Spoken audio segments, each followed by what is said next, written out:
Hello and welcome to Good Morning UK, Have Your Say, a Force for Good's mid-morning show coming to you live from our nerve centre here in the heart of the great British city of Glasgow, with me, your host, Alistair McConaughey. Welcome to everybody who is coming in on Facebook, on Twitter and on YouTube, and we're broadcasting simultaneously across all of our three platforms. So please, folks, do tell us where you're coming from. Good morning to Linda, always the first in. Good to see you from a lovely sunny southeast London. I'm so glad it's sunny today, because on Wednesday mornings for the last month it's not been so sunny. So thank you, Linda, for that. Hope you have a lovely day. Adam, good morning, sir. How are we doing this fine British morning? Very well, and very excited about a lot of stuff to talk about, as of course we all are, because we are now 36 days away from the great Scottish ejection. Not election, ejection. TC High from around the world. Philip, morning to you, and morning to Alan, and Alan Dawes there as well. Sandra, always good to see you in. I hope you're well this morning. And Debbie, our winner from last week. Good to see you, Debbie.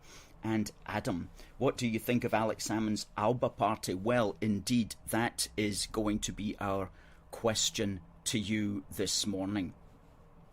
Will Alex Salmond make an impact at the polls? Please do send us in your thoughts about that. We've got quite a lot to say on that. We think it's an extremely interesting development, which may in fact benefit unionism in the long term. Paul, good to see you here. Back from your ban, no doubt from Facebook perhaps. Always good to have you here. And Duncan, good morning. Michael and John there from Durham. Good to see everybody from around our great United Kingdom, and indeed from around the world. We always get people coming back in here from everywhere. Denise, good to see you. Good morning and best wishes to you. And of course Samuel, good morning, and to all of the AFFG, the Force for Good community. Paul reminds us that Alba means Britain.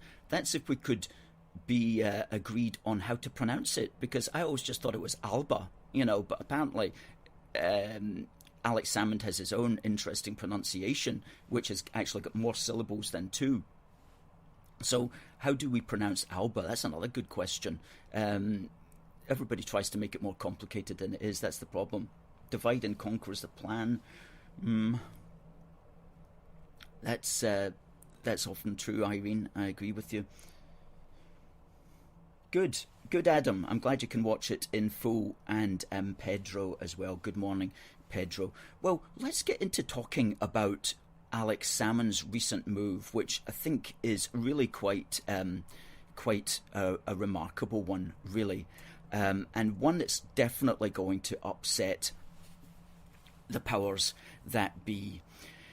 Now, just very, very briefly on this, of course, Alex Salmond is only standing on the regional list. We have two votes at the Scottish ejection. One is for our local constituency candidate by first past the post, and the second is for our regional candidate. And the regions consist of several constituencies. For example, here in Glasgow, we have 9 constituencies in the region of Glasgow, and our second vote is for our regional candidates, and there are 7 of them elected, and they are elected by first past the post. And you can actually get elected in Glasgow on 5.6% of the regional vote. That will assure you a seat in the Scottish Parliament. So can Alex Salmond get that in all of the 8 regions of Scotland? Very possibly. He could. However, he will need at least 20,000 or so votes in each of those regions in order to secure a candidate. And the question is, can he get that? Well, time will tell, because he's a character who appeals to a certain demographic. I noticed a journalist in the Daily Mail last week said that Alex Salmond appeals to those people who like to tie saltires to their car aerials. And I thought that was quite a good description of that particular demographic. And there's certainly quite a lot of them in Scotland. However, are there enough to elect candidates to the Scottish Parliament? We shall see. We shall see. There could possibly be, because there are also a lot of people who are normally SNP supporters, but who are not happy with the direction, shall we say, of the SNP, the woke direction. There are some Scottish nationalists who do not like, for example, Humza's hate crime bill, otherwise known as the anti-free speech bill.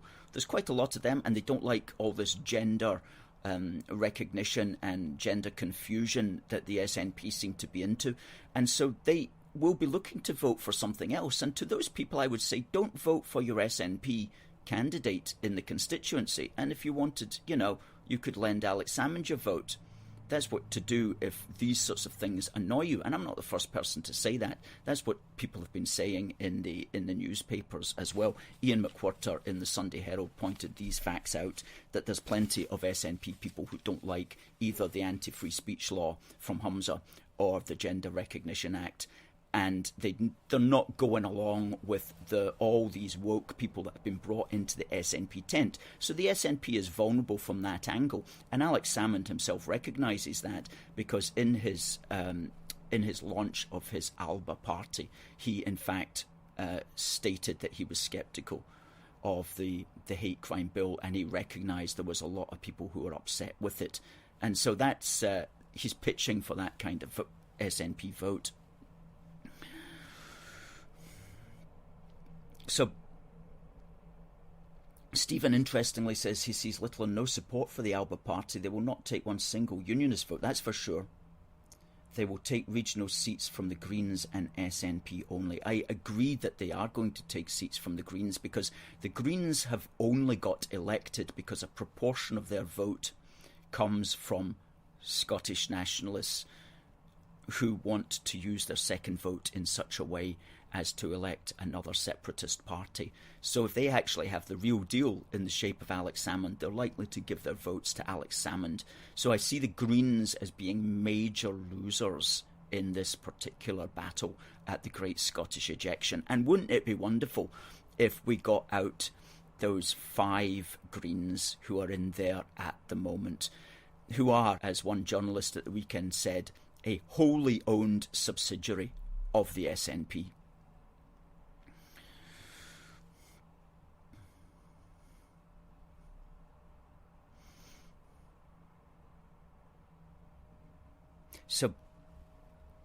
So basically, just to remind you very quickly, we've got 36 days to go until the Scottish ejection on the 6th of May. And if you're not registered to vote yet, you've still got time. If you know people like your children or your friends or your mates or whatever who are not registered and who are unionists, then please do encourage them to get registered.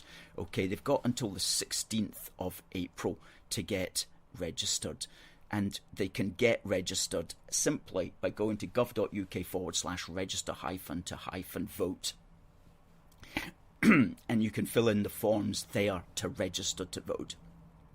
Now, you may want to help people who are not likely to do that. You can print off those forms and take them along to your mate or give them to your teenager or whatever. Because remember, 16-year-olds can vote at this election.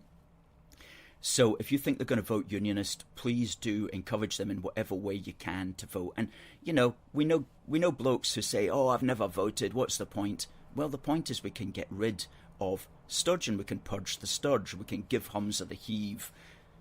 Okay, we can do this, but we have to be registered to vote, because the turnout at Scottish elections is absolutely abysmal. Absolutely abysmal. It's round about 50%, okay? And that's the real problem, is people not turning out to vote. If all our guys turn out to vote, we can really create an upset at this great Scottish ejection, which is coming along in 36 days' time.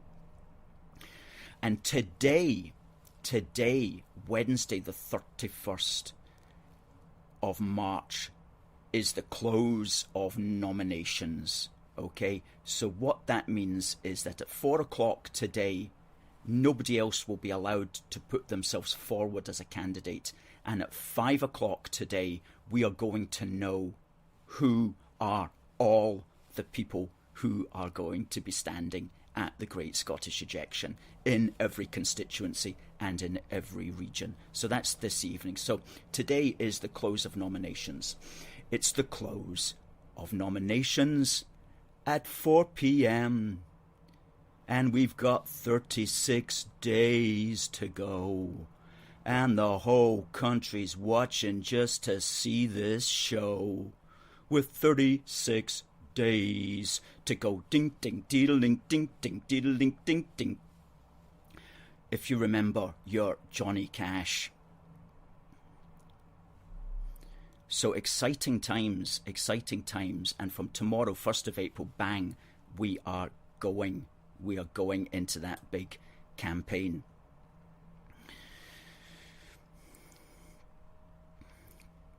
Now, just checking out the comments here. Anybody got comments to make on Alex Salmond? Stephen again, last night's debate was interesting except for the SNP. The other parties talked about a vision that was inclusive and exciting. The SNP only had the same worn-out rhetoric. Exactly. Don't they just have worn-out rhetoric? And there comes a time when we've heard it so often that sometimes parties just run their natural age. You know, they just run out of steam. And we could be looking at that. Because when the cracks start appearing, then you know there's something wrong with the inside. And the cracks have started appearing, especially with Alex Salmond and Nicola, because for the first time ever, the SNP is no longer a cohesive single movement. It is fracturing, and that can only be good news for us. Yvonne Ralston says, love it, Johnny Cash. Got more to say about Johnny Cash coming up, actually, on this day in British history, very shortly.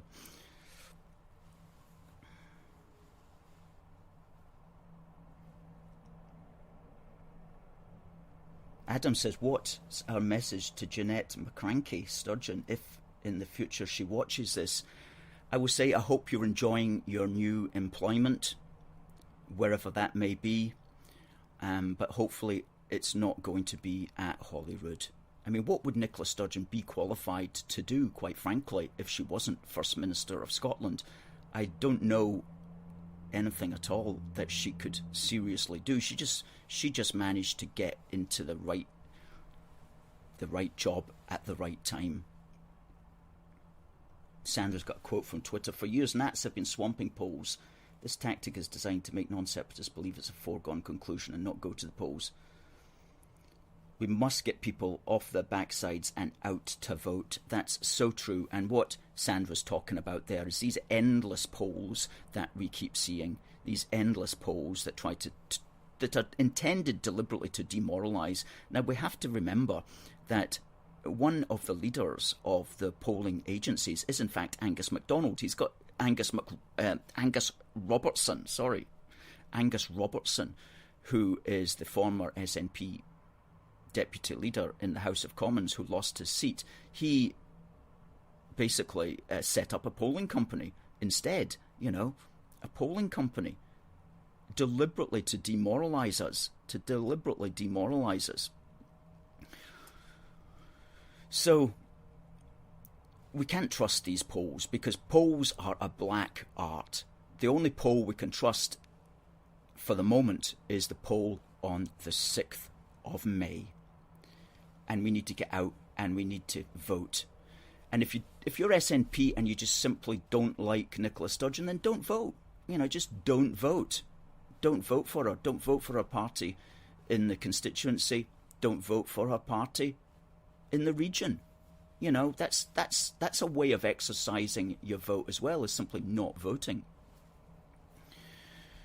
Or you might want to take a chance with one of the pro-UK parties as well. Well, do you know, on this day in British history, and we always talk about British history because without an understanding of where we've come from, then we don't know how we got to where we are. And that's unfortunately the situation of quite a lot of people in Scotland at the moment, because the wider British picture has been suppressed. So we always like to hark back in time to what's happened in the past, so we know how we've come to where we are, so we know why we should go forward together. And on this day, which is the 31st of March, and we'll be asking a question about this for our competition, so listen carefully. On this day, on the 31st of March 1837, the painter John Constable died. Now, Constable is known for bucolic imagery, mainly of England. And he was born in Suffolk, where he made most of his paintings, in that Suffolk countryside around his birthplace in East Bergholt. And his style is called a naturalistic style. And interestingly, when it first came out, nobody was interested in his paintings at all. Now, some of you may remember and have seen this. Usually you'll have seen this material on your dinner table. Usually your granny may well have had these table mats. And his most famous one is the Haywain. The Haywain, which is in Flatford Mill there. That's his most famous painting. I venture to suggest that's his most famous painting. And that's appeared everywhere. And when that first came out, interestingly enough, nobody was impressed by it. Nobody wanted to buy it. He put it up for sale and he didn't actually get any takers, incredibly enough. And his excuse was, he goes, because my limited art is to be found under every hedge and in every lane, and therefore nobody thinks it worth picking up. But now, of course, that is one of the great British classic paintings, and that's called the Haywain, and that's at Flatford Mill in Suffolk, looking over Flatford Mill to Essex, and you can see that at the National Gallery. So that's John Constable, who died on this day, 31st of March in 1837. Fantastic paintings that he did. Also on this day yesterday in British history, on the 30th of March 1986, there was a certain concert that I attended. And some people have said to me, Alistair, we see you wear that black bomber jacket. Where can I get one? And I say to these people,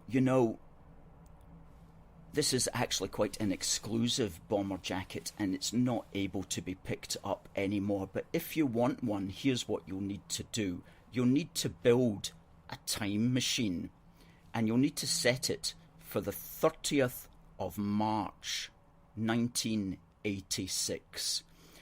And you'll need to program it so that it arrives in the parking lot outside the Sands Centre in Carlisle. Then you'll need to get out of your time machine and you'll need to walk into the Sands Centre and you'll need to go into the lobby and you'll need to go up to the merchandise stall and you'll need to say to the bloke behind the counter, please can I have one of those black Johnny Cash Europe 1986 tour jackets, please.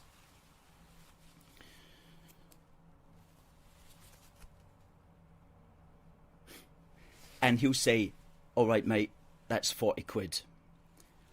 And that's how you can get this jacket, because it was on the 30th of March, that's a day ago, in 1986, when Johnny Cash did come to the Sands Centre and performed in front of a very excited audience, including myself and my parents and family. And that was a fantastic day. I remember it very clearly. I remember buying this jacket 35 years ago, and I can still fit into it. So that has to be worth something. And I also then saw Johnny Cash another couple of times, actually, at the Sands Centre in 1988 and in the Royal Albert Hall as well after that. So, great guy. Rest in peace, Johnny and June. So where were we? Back to Alex Salmond. From Johnny Cash to Alex Salmond. What a segue.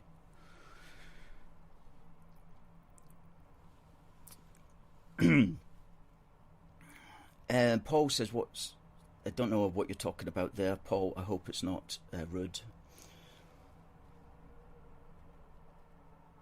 Fact, Nicola Sturgeon got told off by Ken McIntosh for using House of Lords twice in her attack to Ruth Davidson.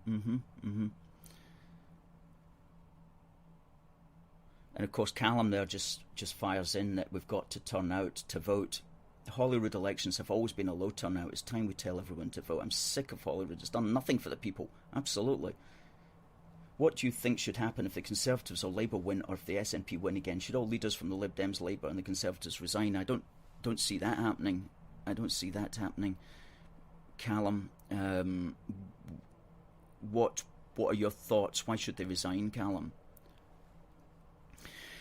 Now, Alex Salmond, right, this is what's going to happen, right? Alex Salmond is setting himself up as the bad cop and Nicola Sturgeon as the good cop.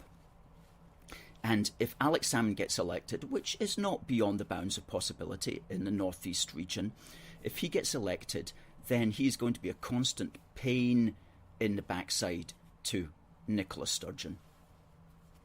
And he's going to be the bad guy, so that when all under one banner have their marches, Alex Salmond is going to be leading them.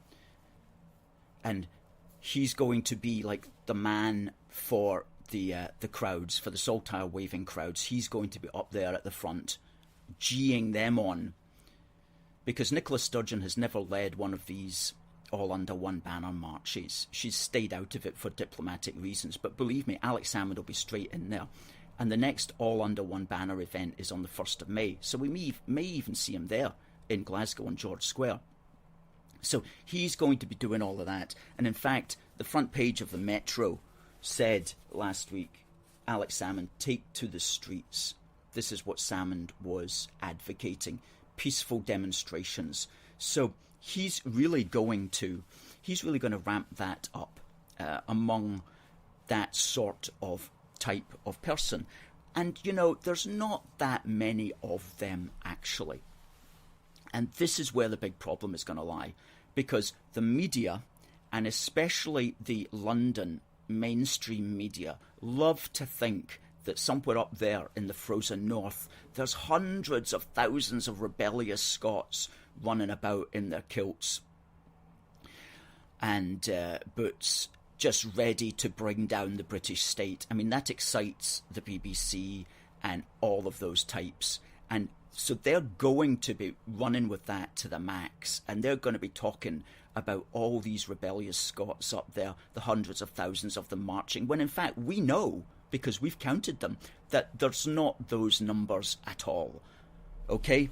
And we have listed in our latest issue of Union Heart, we've listed the exact counts of all the marches in order to put to bed the lies of the all under one banner Scottish National Party marching wing. Okay, so we can tell you for a fact that in Edinburgh in 2019 there was not 250,000 there, as Joanne Cherry claimed. There was not 200,000 there, as the newspapers claimed. There was in fact 11,286 of them, counted specifically by us via our various cameras which we had trained upon them. And so we know the reality of the sizes of these marches, but we're going to need the mainstream media to report that accurately, because if the mainstream media sees upon the Alex Salmond all under one banner frame, which will be exaggerating to the max, then that is going to misrepresent reality to such an extent that reality could actually, the lie could become the reality, which is what their intention is. So we have to ensure that we can get the truth of the matter out there, and we've already got it there. For example, we stand up for the truth, and down here we've listed all the events of the past, the phony figures and the real figures. So we do stand up for the truth of the matter. And so the point is, our work is going to become very important going forward.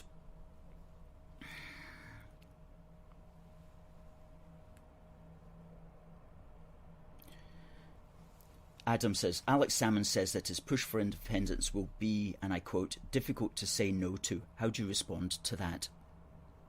Yeah, what they're going to do, and it all depends, Adam, upon whether or not they do win a majority of seats. And getting back to the Alba party, it may just be that Alba will replace the SNP on the regional list. At the moment, the SNP only have 4 candidates elected via proportional representation on the regional list. So it may simply be that those 4 candidates won't get elected, and you'll have 4 Alba party candidates elected instead. In other words, there won't actually be a change in the numbers of separatists in Holyrood. Although I think there will be a change, and it will be a lower change, because I think the Greens are going to be completely thrown into the compost bin. Absolutely. The Flower Pot Man and the Scottish Cabbage Party are all just going to get put into the compost and are just going to turn to mush at this coming ejection. I think that. So we may well see less. We may well see fewer separatists in Holyrood. That, I think, is the direction in which we are going. That's why we're calling it the Great Scottish Ejection. Okay? However, in the worst case scenario, if they did win a majority, then what the British government has to say is that Holyrood is not the place to seek a mandate for a second referendum. The place to seek that mandate is at a British general election several years further down the line. And Holyrood is not the correct constitutional forum to seek a mandate for a second referendum on independence, because such a separation is about the SNP removing its MPs from the British Parliament. That's what it comes down to. So it's at a British parliamentary election, at a Westminster election, that this issue has to be brought forth, not at a devolved parliamentary election. That's simply not the correct place to seek a democratic mandate. The correct place to seek a democratic mandate is at a British general election, because it is from the British Parliament that you want to remove your MPs from. Okay? So that's the first thing. That's the constitutional position that the British government can argue upon quite accurately and quite correctly, and they need to start ceding that ground right now. Furthermore, unless the SNP is standing entirely on no other policy than seeking a second referendum, then people will be voting for the SNP at this election on many different issues. They may or may not be demanding a second referendum. Okay, so for the SNP to claim they have a mandate, they would need to stand on absolutely no other policy than demanding a second referendum. Again, that's a constitutional reality, and it's a logical fact. So again, these are points that need to be brought out, and we did bring all this out. If you go to aforceforgood.uk/blog, we've got several articles up there on the matter. But these are two quick reasons. One, Holyrood is not the place to seek that mandate. The British Parliament is the place to seek the democratic mandate. And secondly, you can't say that people voted for you wanting a second referendum when you are standing, SNP, when you are standing on a diversity of issues. So that's the case. Now, it's the top of the hour and our competition arises. Now, the competition is for this little tin of mints, and the little tin will go to the first person who answers the following question correctly. And please, if you have the answer, send it in to this address, no other address, contact@forceforgood.uk. And our question to you is, on this day, the 31st of March in 1837, which famous British painter passed away? On this day, which famous British painter passed away? On the 31st of March, 1837. And we'll tell you the winner of that at the bottom of the hour. Fantastic.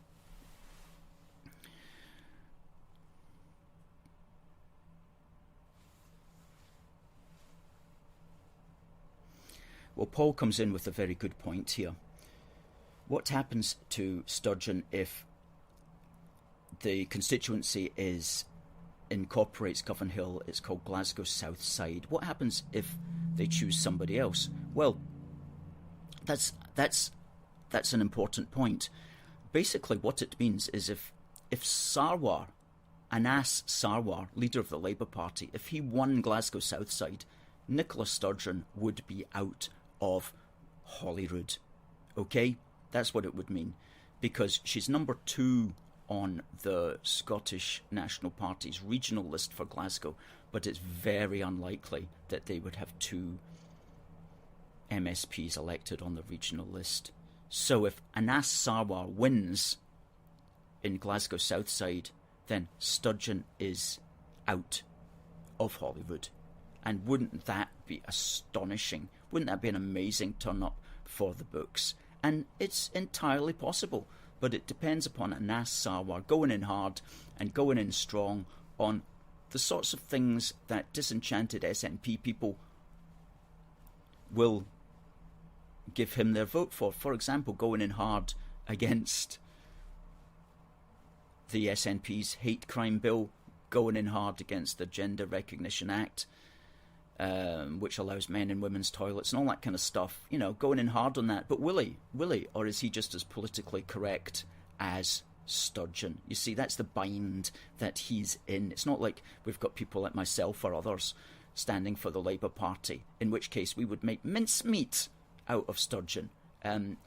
Sturgeon is being attacked by a wet cloth at the moment. So when you've got that sort of opposition, it's not clear whether that sort of opposition can really set themselves up as a real authority to vote for. Time will tell. Time will tell. Sandra says she's second on the list. She'd get a seat because I'm not so sure the number 1 would stand down. Well, we'd have to see. But if the number 1 did stand down, then that would be a scandal in itself, wouldn't it? No, Paul. Slenderman Swinney is not in the Glasgow region. And exactly, Stephen, it should be easy. Glasgow was always Labour. And so there's still a lot of that Labour vote out there, and it just needs to come back. Labour need to start a strong jobs-based that was always the strongest thing about Labour. Jobs for their demographic, and people would vote for them. And especially if they heard a good unionist message as well, people will vote for them.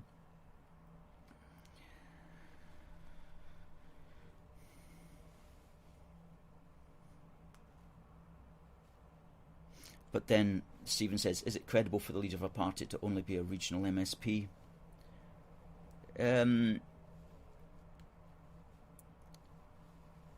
we have some of those at the moment?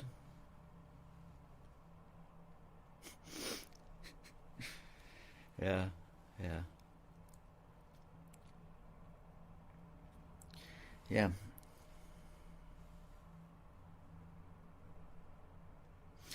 Well, again, Stephen says they're claiming they'll win a supermajority. What would that be? 70 seats, 80 seats, 90 seats? What is a supermajority?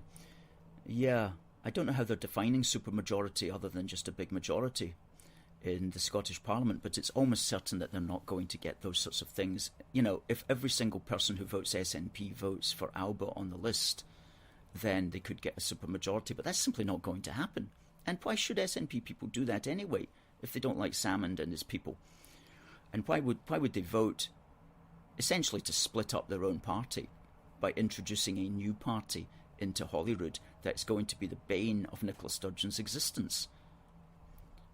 So I don't see Salmond getting all these sorts of votes that he talks about, although he will get quite a few, there's no doubt about it. There are enough people who love flying saltires from the car aerials in Scotland to vote for somebody like Salmond. So, but it'll be at the expense of the Greens as well. It will be at the expense of the Greens. So that's great news. That's great news. The Scottish Cabbage Party getting in the compost bin. So important. So important to get the cabbages in the compost, because they do absolutely nothing. You know, Brian Monteith had a very good article in yesterday's Scotsman, which I'm just going to quote from. He says that Alba could become the new kingmakers, replacing the Greens in that role, who are likely to pay the price for prostituting themselves as, quote, a woke independence campaign rather than an environmental movement. And that's so true. That's so true. When you think of the Greens, you don't think of anything that they've done for the environment, okay? You know, you don't think of Green MSPs picking up the litter even. You know, that's beyond them. When was the last time you saw the Greens on a litter pick, for example? Never. Ever. I don't think they've ever done such a thing. And indeed, the present Scottish Green Party is completely sold out. I'm going to say something controversial here. Completely sold out to Big Pharma. By pharma, I mean Pharma. Totally sold out to Big Pharma. You know, the environmentalists and ecologists should be questioning Big Pharma at the moment. Big Pharma's riding a wave worldwide, a multi-trillion-pound wave worldwide with all these vaccines. Where are the Scottish Greens even questioning the rights and wrongs of that, or asking us to be sceptical of these things? Nowhere to be found. In fact, they are Big Pharma's, one of Big Pharma's greatest boosters. So the Scottish Greens are an absolute disgrace, and they really do need to be replaced by proper ecologists, people who are not interested in the woke agenda but are interested in the world ecology agenda. And you know, I use the word ecology because when the Greens first started, they were set up by Edward Goldsmith, and they were very much mainstream centrist, and they would introduce things into their ideas, such as, for example, scepticism of Big Pharma, and other things, even things that might be considered slightly right of centre, such as immigration control and things like that. But then they got taken over by what's the best way of putting it? Marxist, maybe. I don't like using those terms, but they got taken over by that sort of agenda. Where today, I mean, you may as well just, they've got nothing to do with the environment. They're just as Brian Monteith said there, how did he say, a woke independence campaign, and a disgrace, So they don't deserve a single vote, these Scottish cabbages.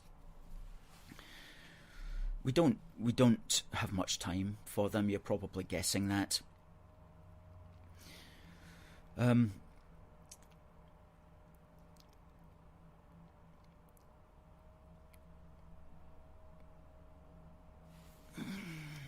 Absolutely, absolutely. Now, I mentioned earlier there that today is the close of nominations for the Great Scottish Ejection, right? And the Great Scottish Ejection will be on Thursday, the 6th of May, but postal ballots will be going out from the beginning of next week. So if you are voting by post, then you'll be getting your ballots next week probably. If you are not yet registered and you want to vote by post, then you've got until the 6th of April to do so. We at A Force for Good are going to be beginning a campaign from tomorrow, from the 1st of April, Thursday the 1st of April, and we're going to call it Countdown to the Great Scottish Ejection.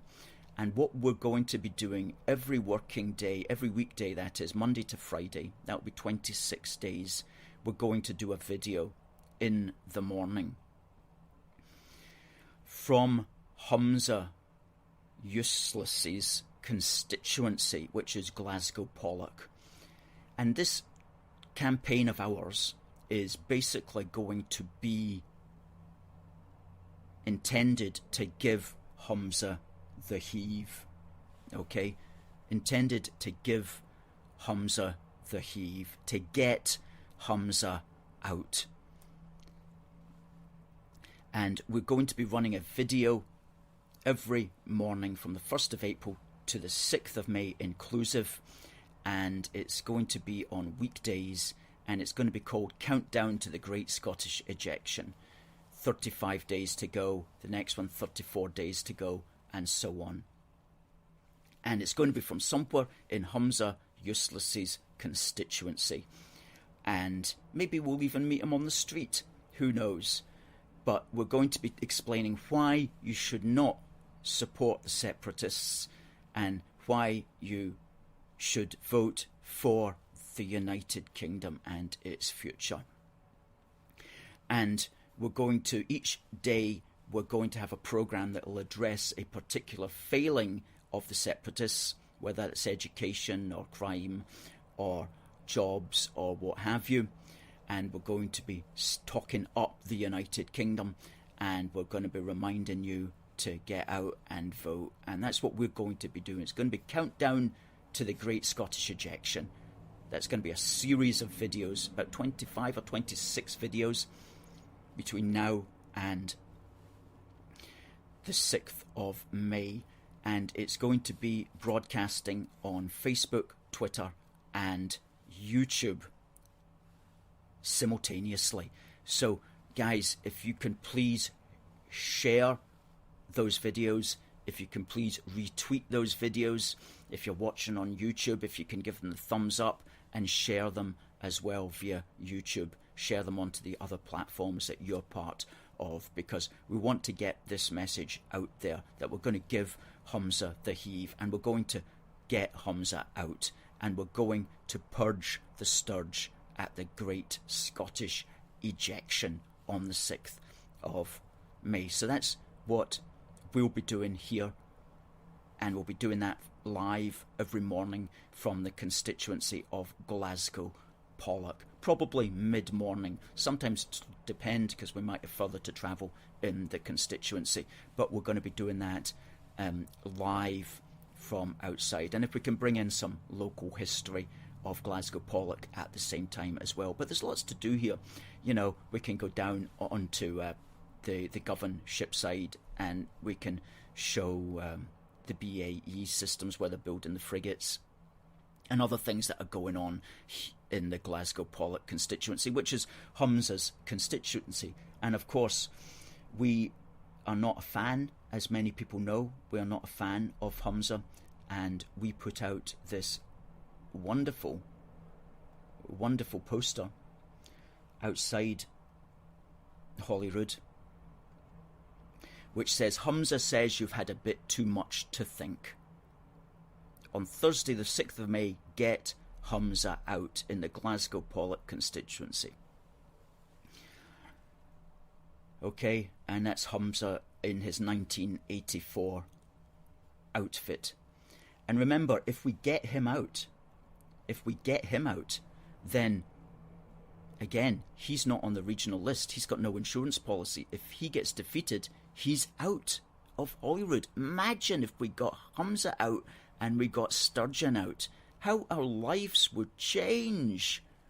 Oh, I mean, Scotland would be a different place. It really would. It would be a new beginning, almost, you know, if we got those two characters out of public office. It would be amazing. It would be amazing. So we have to set ourselves that goal, and we have to talk it up, because if you don't talk it up, it's definitely not going to happen, and we believe that it will happen. We do believe that. Sandra says that Lawrence Fox's party is standing a candidate. That's interesting. We'll know tonight the name of that candidate, and we'll know for certain, because nominations close today at 4 p.m. and so the local councils will be putting up the lists of the candidates who are standing within their council regions today, round about probably 5 o'clock or later in the evening. So we'll certainly know by tomorrow.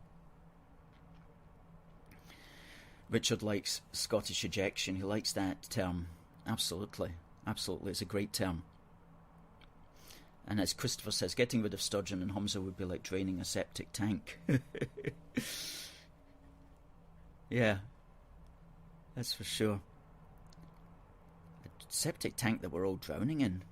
Tommy says useless out. You just have to get rid of him. You have to get rid of Humza, Yusuf. No question about it. And we're going to do it. We're going to do it on the Great Scottish Ejection on May the 6th. Unfortunately, we're not going to know the results until the Sunday because of this COVID pantomime. They are taking longer to count the votes, and so it's not going to be until Sunday afternoon or Sunday evening that we actually know who's won and who's not won, and whether or not Scotland can have a new beginning.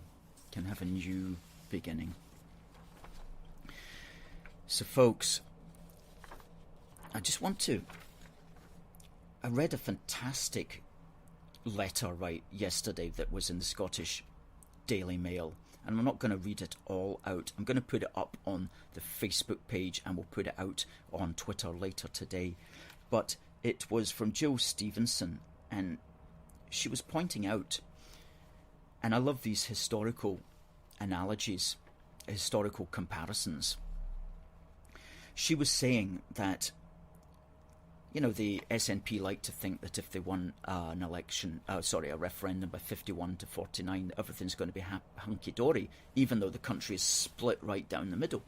And as she pointed out, that's not really happened before in any other countries. And she used the example of Norway, that used to be in a political union with Sweden. And in 1905, they chose to have a referendum to leave that union. And Norway left that union, but the vote was 371,000 people to 184 people. Okay, 184 people chose to remain in the union, and 137,000 voted to leave. And in other words, so that was like 99.9% in favour. Okay, and so Norway could move on because everybody was in agreement. But what the nationalists, Scottish nationalists, are doing is they're pushing Scotland into making a decision that they know is going to be a very close one, and they're going to try to pretend that they should get their way because of that tiny little margin of difference. And that, of course, is no way to begin a country. That's birthing a country in chaos, essentially. just a good point that needs to be made more widely known that Jill Stevenson put out yesterday, and we'll put that out in our Facebook page later today.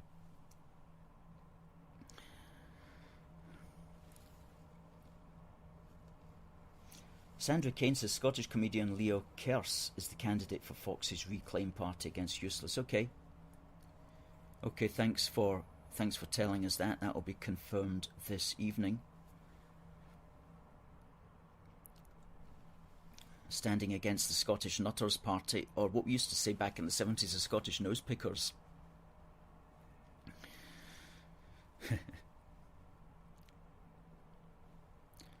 Adam, if Nicola Sturgeon wins and pushes ahead with independence without UK government permission, what should Boris Johnson do?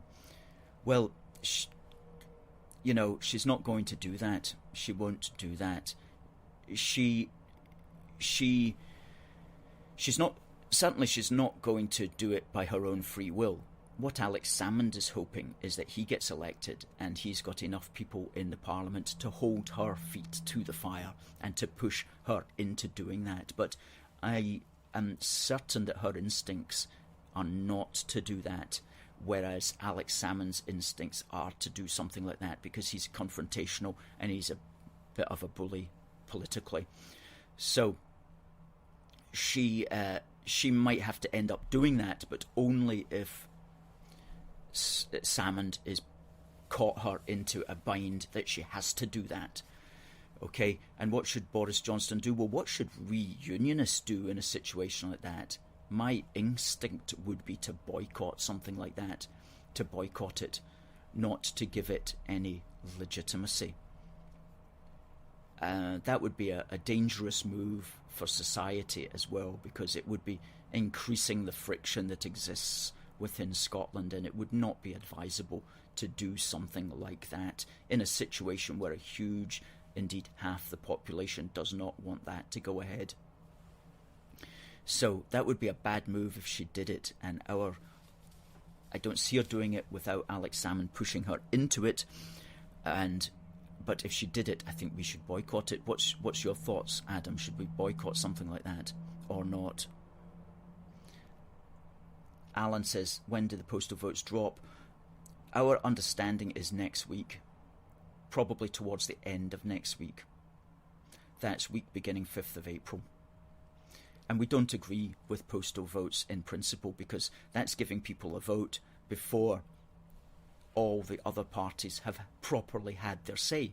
If you're a small party, and there's lots of small parties standing at this election, you're not going to get your word out until the very last day. You're needing all the time that you can possibly have to campaign if you're a small party, to be heard, to reach people. But what's going to happen if society moves to majority postal voting?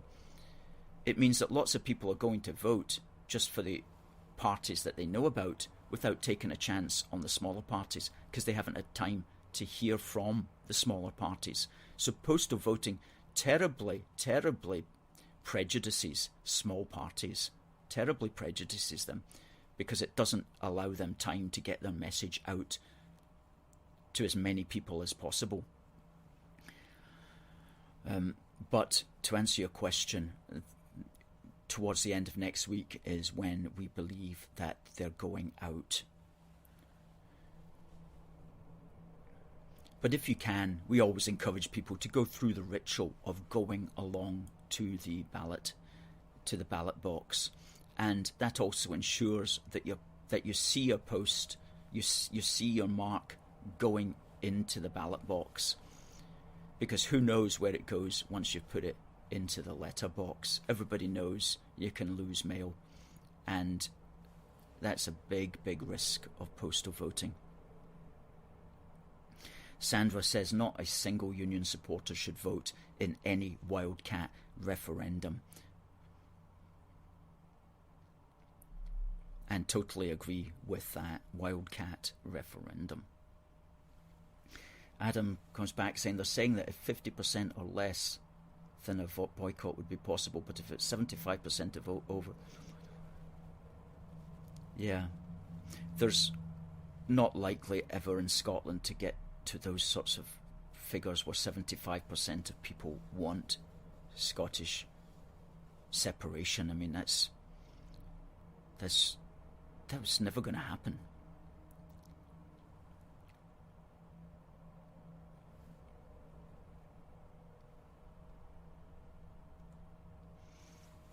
Will you fight for the passion of First Minister?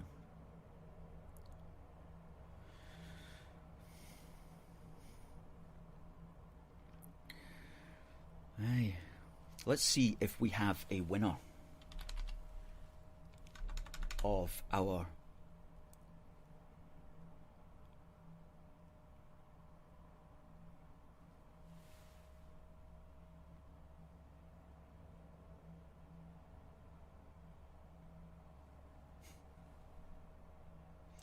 We do have a winner. We do have a winner for the... We have several people came in with the right answer. And let me type in here who the winner is. Now, I asked the question for this box of mints from Stewarts of Scotland. For this box of mints, who died on this day, 31st of March in 1837? And the answer was the person that we spoke about in this day in British history, and it was John Constable. Fairly easy question, and I'm glad to say that the winner is Sandra Kane.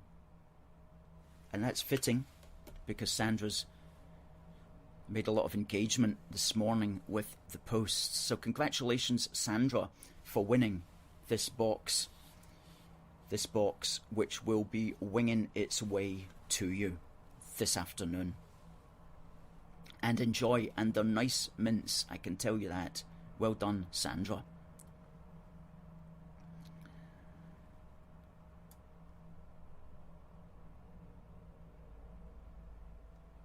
Debbie says, well done, Sandra. Debbie was a winner last week. Tommy says, well done, Sandra. Samuel, congratulations, Sandra Kane, from Samuel. Stephen, well done, Sandra. And he knows that they are tasty because he's tried them before. Fantastic. Richard says, excellent. And Sandra goes, yeah, at last. At last. Fantastic, Sandra. Good. Good that you're a winner. Good that you're a winner. And Christopher's been a past winner as well. He says, a great prize, Sandra. Well done. The mints are great. Glad to hear it. Glad to hear it. So congratulations to this week's winner, Sandra Kane. Well done. Well done, Sandra. That's good.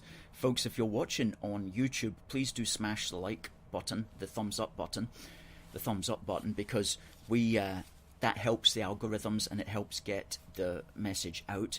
Please do subscribe as well and hit the bell for notifications.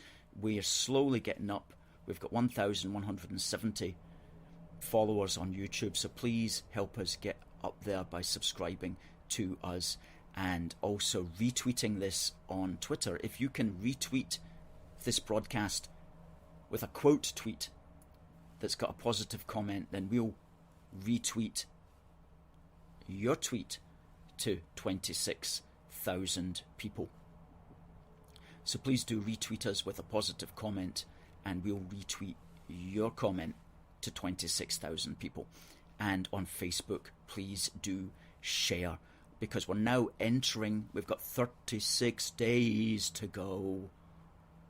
And we're going to be counting down those days in our countdown to the Great Scottish Ejection series, which begins tomorrow.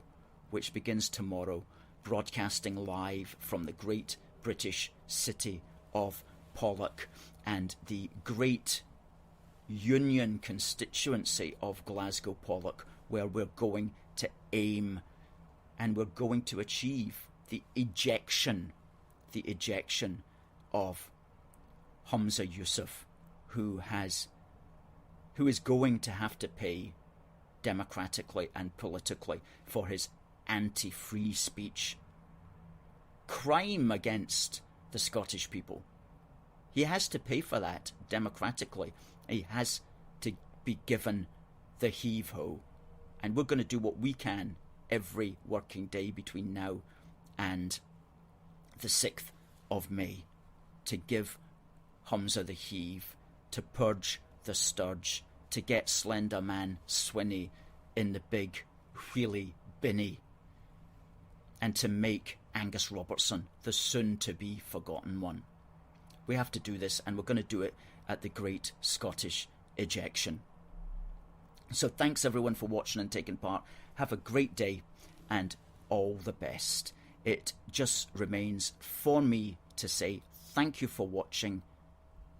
God bless the United Kingdom, and God save the Queen.